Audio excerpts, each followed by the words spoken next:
ሰላም ጤና ይስጥልኝ። ዶክተር ኢማን ነኝ የማህጸንና ጽንስ ስፔሻሊስት ሐኪም። ዛሬ የምነጋገረው በእርግዝና ወቅት ከሚከሰቱና ከሚታወቁ የግፊት አይነቶች መካከል የሆነውን ፕሪክላምሺያ ነው። ፕሪክላምሺያ ማለት አንዲት እናት በክትትሏ ወቅት የደም ግፊቷ በሚለካበት ሰዓት 140 በ90 እና ከዛ በላይ ከሆነ እንዲሁም ደግሞ የሽንት ምርመራ ታይቶ ፕሮቲን የሚያሳይ ከሆነ እና ከ20 ሳምንት በላይ ከሆነች ፕሪክላምሺያ አላት እንላለን። እና አንዳንዴ ደግሞ ከ20 ሳምንት በታች የሆኑ እናቶች ወይም ደግሞ ሽንት ላይ ምንም አይነት ነገር ሳያሳይ ፕሪክላምሺያ ያላቸው የምንልባቸው ጊዜዎች ይኖራሉ። እሱ አቲፒካል ፕሪክላምሺያ ይባላል። ፕሪክላምሺያ በራሱ ደግሞ ለሁለት እንከፍለዋለን። ፕሪክላምሺያ ዊዝ ሲቪሪቲ ማለት አደገኛ ምልክቶች አብረው ያሉትና ፕሪክላምሺያ ዊዛውት ሲቪሪቲ ብለን ለሁለት እንከፍለዋለን። እሱ እንደ እናትየዋ አመጣጥና የምርመራ ውጤቶች ይለያል። ፕሪክላምሺያ እንዴት ሊከሰት ይችላል ለሚለው ጥያቄ በጣም ብዙ የተለያዩ ቲዮሪዎች አሉና ከነሱ ቲዮሪዎች መካከል አንደኛው ምንድነው የእንግዲህ ልጁ የማህጸን ግድግዳ ላይ በሚጣበቅበት ወቅት በሚኖር ችግር ማለት ነው። ኖርማሊ እንግዲህ ልጅ የማህጸን ግድግዳ ላይ በሚጣበቅበት ሰዓት የእናት ደም ስሮች ወደ እንግዲህ ልጅ ደም በአግባቡ እንዲመጣ ሪላክስ ያደርጋሉ፣ ይሰፋሉ እና እሱ ነገር ላይ ችግር ሲኖር የሚከሰት ደም ቧንቧ መጥበብ ይኖራል እና ባክፍሎ ወይም ደግሞ ደም ወደኋላ የመመለስ ችግር ስለሚኖር ከዚህ ጋር ተያይዞ ሊከሰት ይችላል። ይሄ ዋይድሊ አክሰፕትድ የሆነው ቲዮሪ ነው። ሌላኛው ቲዮሪ ደግሞ ምንድነው ኢሚኖሎጂክ ቲዮሪ የምንለው ነው እና አንዲት ሴት በምታረግዝበት ሰዓት ጽንሱን ሰውነቷ እንደ ፎሬን ቦዲ ወይም እንደ ባዕድ ነገር ስለሚቆጥረው እሱን ለማጥቃት የምታመርተው የተለያዩ ነገሮች ይኖራሉ እና እነሱ ነገሮች በእንግዲህ ልጁ ላይ እንዲሁም በእናትየው የሰውነት ክፍሎች ላይ የሚያመጣው ችግር ነው ማለት ነው። ሌሎችም የተለያዩ ቲዮሪዎች አሉ። ፕሪክላምሺያ እንዴት ሊከሰት እንደሚችል ሰፊ ነው። ለፕሪክላምሺያ ተጋላጭ የሚሆኑት እነማን ናቸው? የመጀመሪያው ምንድነው የእናትየዋ እድሜ ይወስነዋል። ከ18 ዓመት በታች ወይም ቲኔጅ ፕሬግናንሲ ከሆነ ወይም ደግሞ እናትየዋ ከ35 ዓመት በታች ከሆነ አንደኛው ሪስክ ነው። ሌላኛው ደግሞ ምንድነው ከዚህ በፊት በነበራት እርግዝናዎች ላይ ፕሪክላምሺያ አላት ወይ የሚለውም ይወስነዋል። አሁን ላይ ደግሞ ያለው እርግዝና መንታና ከዛ በላይ ከሆኑም የፕሪክላምሺያ እድሏ ከፍ ይላል። ሌላኛው ደግሞ ምንድነው በሁለት እርግዝና መካከል ያለው ጋፕ ከ10 ዓመት በላይ ከሆነም ለፕሪክላምሺያ ይዳርጋታል። የመጀመሪያ እርግዝና ከሆነ ክብደት ካላት፣ ሌሎች ደግሞ እንደ ስኳር፣ ግፊት ተያያዥ ህመሞችም ካሏት የፕሪክላምሺያ የማግኘት እድሏ ከፍ ይላል። ፕሪክላምሺያ መች ሊከሰት ይችላል?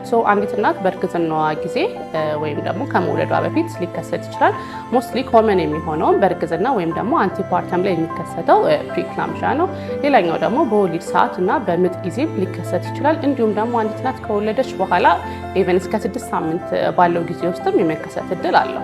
የፕሪክላምሺያ ምልክቶች ወይም ደግሞ አንዲት እናት ራሷ ላይ በምታያቸው ለውጦች ወደ ጤና ተቋም በአፋጣኝ መሄድ ያለባት ምልክቶች ይኖራሉ። እነሱን ዴንጀር ሳይንስ ኦፍ ፕሬግናንሲ ወይም ደግሞ አደገኛ የእርግዝና ምልክት የምንላቸው ናቸው እና ከእነሱ መካከል ከፍተኛ የሆነ ራስ ምታት፣ አይን ብዥ ማለት፣ ቀኝ ጡት ስር ውጋት የፕሪክላምሺያ ምልክት ሊሆን ስለሚችል ወደ ጤና ተቋም በመሄድ ምርመራዎች ማድረግም ያስፈልጋል። አንዲት እናት እነዚህ ምልክቶቹን ታይቶባት ወደ ጤና ተቋም ስትመጣ መጀመሪያ የምናደርገው ነገር ምንድነው? ግፊቷን መለካት ነው።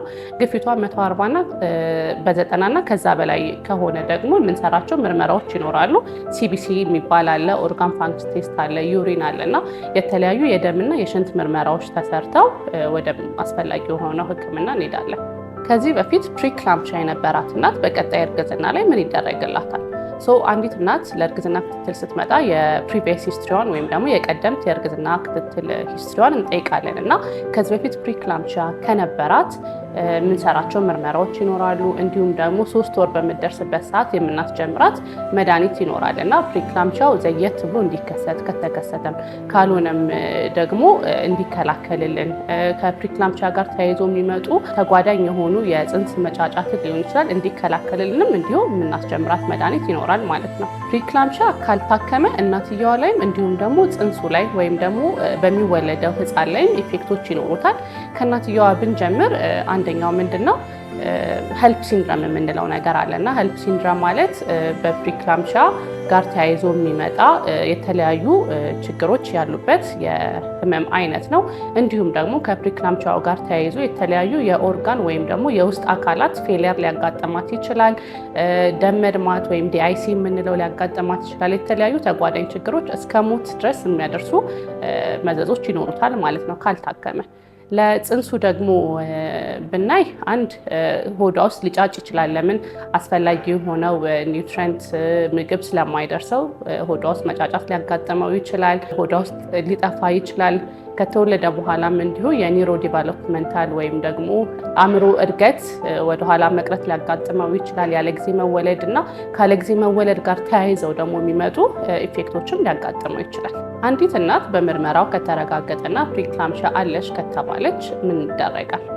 አንደኛ ነገር የሚሆነው ለምሳሌ በጤና ጣቢያ ወይም በቂ የሆነ ፕሮፌሽናል የሌለበት ቦታ ላይ ከሆነች ወደ ጀነራል ሆስፒታል ወይም በቂ የሆነ የሕክምና አገልግሎት የምታገኝበት ቦታ ላይ ሪፈር መደረግ ይኖርባታል።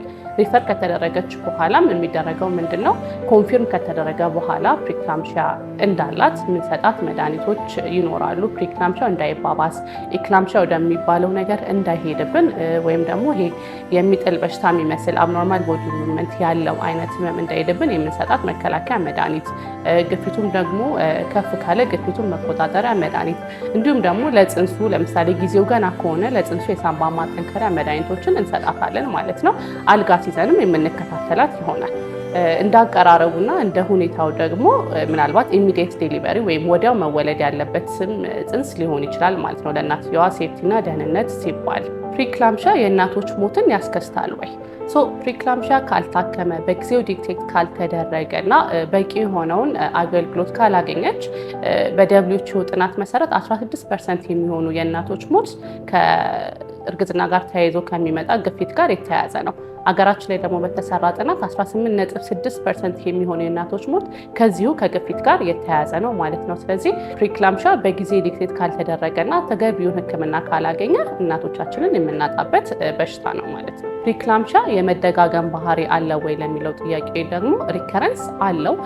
እንዴት ነው የሚሆነው? ግን በየእርግዝናው ለምሳሌ አንደኛ እርግዝና ላይ ግፊት ከነበራት አንዲት እናት ለሁለተኛ እርግዝና የመከሰት እድሉ እንዲሁም ደግሞ ሁለት እርግዝናዎች ላይ ግፊት ያላት እናት ለሶስተኛ እርግዝና የመከሰት እድሉ እየጨመረ ነው የሚመጣውና ከአንድ ከሁለት ከሶስት በላይ ፕሪክላምሺያ ያላት እናት ለምሳሌ አራተኛ ላይ የመከሰት እድሉ በጣም ከፍተኛ ይሆናል። ፕሪክላምሺያን ለመከላከል ምን ማድረግ አለብን? አንደኛው ነገር ምንድነው? ሁሉም ነፍሰ ጡር እናት ክትትል ያስፈልጋቸዋል። በክትትል ወቅት ፒክ ሊደረግ የሚችል ችግር ስለሆነ ማለት ነው። ክትትል ወቅቱ ደግሞ በስነስርዓት ለዴንጀር ሳይን ወይም ደግሞ ኤርሊ ምልክቶቹን ደግሞ በስነስርዓት መረዳት መቻልና ሲከሰት ወደ ጤና ተቋም መምጣት ይኖርባቸዋል ማለት ነው። ከተወቀ በኋላ ደግሞ በቂውን ሕክምና በማግኘት አብሮት ተያይዞት የሚመጡትን ችግሮች መቀነስ ይቻላል።